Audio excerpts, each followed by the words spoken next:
तो welcome back your YouTube channel Dwarka studies. और आज हम पढ़ने वाले हैं अपना भारत में राष्ट्रवाद का वीडियो का सेकेंड पार्ट, जो हमें स्टार्ट करना है भारत में सवर्ण अवज्ञा आंदोलन से। ठीक है, 6 अप्रैल, जो कि हमारा कब से स्टार्ट हुआ था? 6 अप्रैल 1930 से लेकर के मार्च 1931 तक, जो कि गांधी इरविन समझौते की वजह से आगे स्थगित कर दिया गया था। ठीक है, फिर इसे दोबारा से इसकी शुरुआत हुई थी 1932 में और इसे पूरी तरीके से समाप्त आपका 1934 में कर दिया गया था।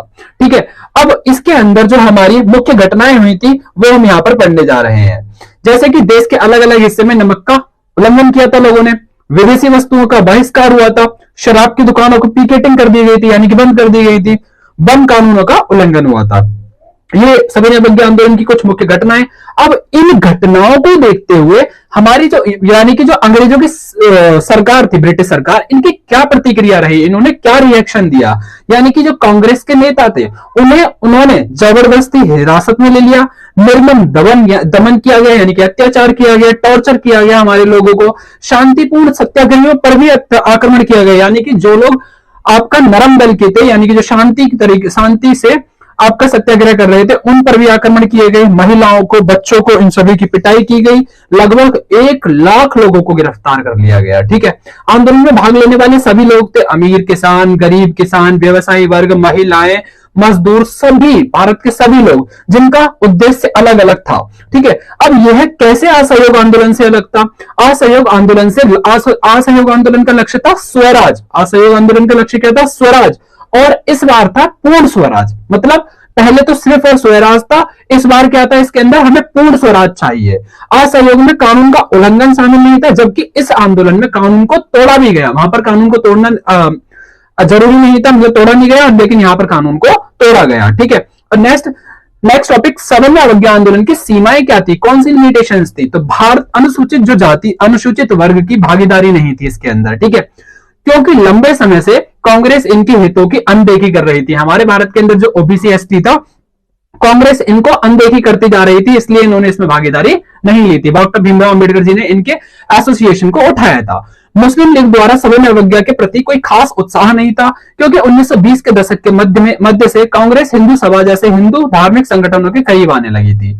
दोनों समुदायों के बीच संदेह और अविश्वास का माहौल बना हुआ था। ठीक है, सामूहिक अपनेपन का भाव, वे कारक जिन्होंने भारतीय लोगों में सामूहिक अपनेपन की भावना को जगाया और सभी लोग भारतीयों को एक करा, वो कौन से थे? ऐसे कौन सी कारक थे, ऐसे कौन से फैक्टर्स थे जिससे भारत के लोगों में एकता आई? उन्हें लगा कि हम एक ही हैं, यानी कि वे था आपका चित्र और प्रतीक। जैसे भारत माता की प्रथम छवि बंकिम चंद्र ने बनाई थी। ठीक है, और इनके द्वारा बनाई गई इस छवि के माध्यम से राष्ट्र को पहचानने में मदद मिली। लोक कथाएं लिखी गई, जैसे कि राष्ट्रवादी घूम घूम करके इन लोक कथाओं का संकलन करने लगे और कथाएं परंपरागत संस्कृति ही सही तस्वीर पेश करने लगी। अपनी राष्ट्रीय पहचान को ढूंढने और अतीत में गौरव का भाव पैदा करती है। इसका चिन्ह क्या था? हमारा झंडा बना। बंगाल में 1905 में स्वदेशी आंदोलन के दौरान सबसे पहले तिरंगा उन लोगों ने बनाया था, हरा, पीला, लाल, जिसमें कि 8 कमल थे। लेकिन 1921 तक आते आते महात्मा गांधी ने भी सफेद, हरा, लाल रंग का तिरंगा तैयार कर लिया। इतिहास की पुनर्व्याख्या की गई।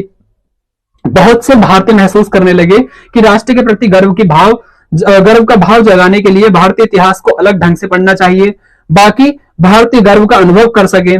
गीत जैसे वंदे मातरम हो गया, इसे लिखा गया 1870 के दशक में। बंकिम चंद्र ने यह गीत लिखा और मातृभूमि की स्तुति के रूप में यह गीत बंगाल के स्वदेशी आंदोलन में खूब गाया गया। ठीक है, यहां से ये हमारा जो चैप्टर है हमारा खत्म होता है। मैं इसके आपको 2, 3, 5 वाले इंपॉर्टेंट क्वेश्चंस बता देता हूं, जो कि आप सपोर्ट मटेरियल के क्वेश्चंस को सॉल्व कर लीजिएगा। ठीक है, जो कि हमारे एग्जाम के अंदर कई बार आ जाते हैं। जैसे कि यहां पर ये दिए हुए हैं हमारे सपोर्ट मटेरियल के क्वेश्चंस, आप इन्हें खुद भी प्रैक्टिस कर सकते हैं। आप जब एग्जाम के अंदर आंसर्स लिखेंगे तो आंसर्स कोशिश कीजिएगा आप पॉइंट टू पॉइंट लिख पाए। ठीक है, 7 क्वेश्चंस ये रहे और 3 क्वेश्चन आपके ये रहे। टोटल 10 क्वेश्चन हैं इनके, जिनकी आपको प्रैक्टिस करनी है। अगर आपको वीडियो अच्छी लगी हो तो लाइक, शेयर, सब्सक्राइब जरूर कर दीजिएगा, जिससे मैं आगे इसी तरह और वीडियोस बनाता रहूं। Thank you.